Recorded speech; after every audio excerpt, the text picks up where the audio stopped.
ಎಲ್ಲರಿಗೂ ನಮಸ್ಕಾರ.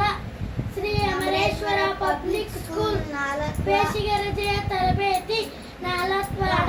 ಪರಿಸರ ಅಧ್ಯಯನ ಎಂದರೇನು?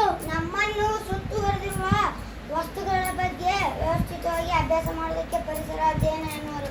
ಪರಿಸರ ಎಂದರೇನು? ನಮ್ಮನ್ನು ಸುತ್ತುವರೆದಿರುವ ವಸ್ತುಗಳಿಗೆ ಪರಿಸರ ಎನ್ನುವರು. ಪರಿಸರದಲ್ಲಿ ಎಷ್ಟು ಪ್ರಕಾರಗಳಿವೆ? ಪರಿಸರದಲ್ಲಿ 2 ಪ್ರಕಾರಗಳಿವೆ. ಅವು ಯಾವುವು? ಜೈವಿಕ ಪರಿಸರ, ಅಜೈವಿಕ ಪರಿಸರ.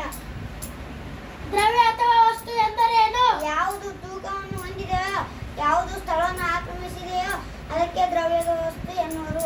ಗಣಿತ ಎಂದರೇನು? ಎಣಿಕೆಯ ಬಗ್ಗೆ ವ್ಯವಸ್ಥಿತವಾಗಿ ಅಭ್ಯಾಸ ಮಾಡುವುದಕ್ಕೆ ಗಣಿತ ಎನ್ನುವರು. ಗಣಿತದಲ್ಲಿ ಎಷ್ಟು ಪ್ರಕಾರಗಳಿವೆ? ಗಣಿತದಲ್ಲಿ 3 ಪ್ರಕಾರಗಳಿವೆ. ಅಂಕಗಣಿತ, ಬೀಜಗಣಿತ, ರೇಖಾಗಣಿತ.